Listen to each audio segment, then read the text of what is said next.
Welcome back onto this edition of Run with Coach Parry. I am Brad Brown. We've got Lindsey Parry with us once again. Lindsey, last time out I asked you a pretty tough question. I think this one's going to be a bit easier, but it's good to touch base with you once again.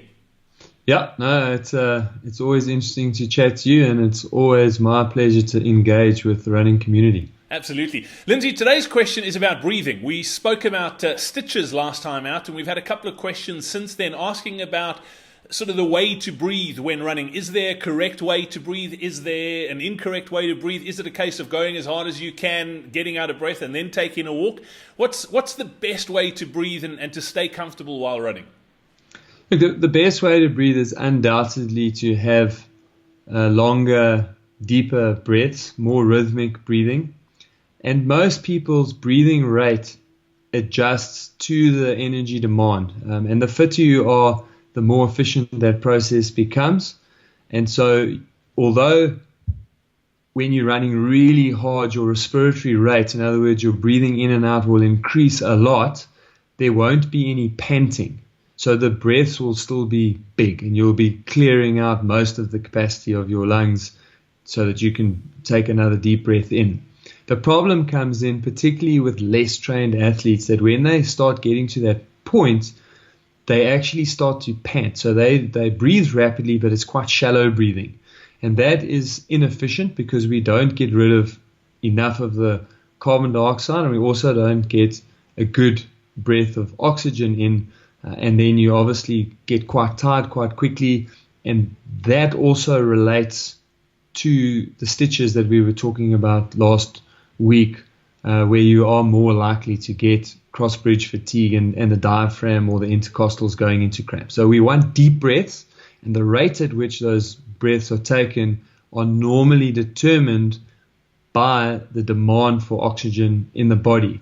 And then if we can just go a little bit back to last week's question, and that is to say then that is exactly why when you have a stitch, I say slow your breathing down, because first focus on getting the deep rhythmic breaths, and then obviously if you're still short of oxygen at that point, those deep breaths will then become more rapid in nature, and you'll then be breathing fast and deeply. And for me, that's the important part, is that we're taking the deep breaths.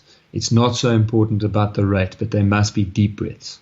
Lindsey, it's quite interesting. And just as you're saying that, I was thinking back to one of the podcasts we did a few weeks ago with regards to the Runwalk strategy. And I'll link that up, by the way, as well. If you want to click through, you can.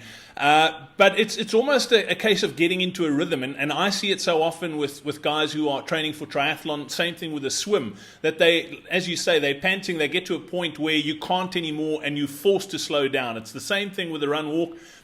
You don't want to run so much that you have to walk. So it's the same thing with the breathing, is you want to try and keep it as controlled as possible for as long as possible. Yes, I absolutely agree with that. And what you don't want is to get to a point where you push that respiratory drive so high that you have to walk to get it back under control. So you want to be taking walk breaks long before you get to that point. And that's often the mistake that people make with walking on hills, is that when they get to a hill, they'll run until literally they just can't anymore, be it their legs are failing, but more often than not, it's not the legs that are failing. It's just that, wow, I just cannot get enough air, and then they are forced to walk. And if you take regular walk breaks, you can stop yourself from getting anywhere near that respiratory distress. And that is part of the reason why we do the run walk breaks. Lindsey, one of the sort of tips that I was given when I first started running was almost that they call it a talk test with regards to your breathing. So if you're still able to have a conversation while running, then your breathing is under control, as opposed to talking as fast as you can and then pulling one out and then going again. You almost want to be able to comfortably talk. Yes, you will be slightly out of breath, but would you advise that as well as a bit of a rule of thumb?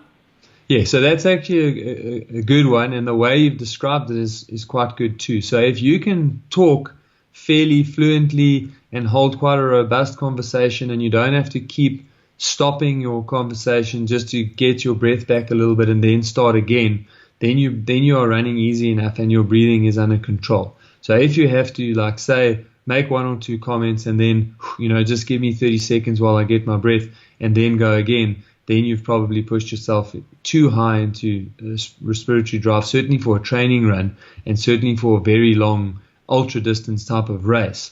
Obviously, if you're racing 10s and 15s, you can expect that, and you won't be holding too many conversations. But this is the sort of thing that we'll use in long training runs, and I think that's really where you are going with this.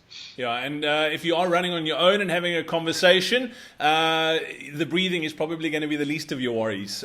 Lindsey, Parry, as always, great to catch up. Thanks. Yes, but it does mean that you probably are a good runner because we are a special breed.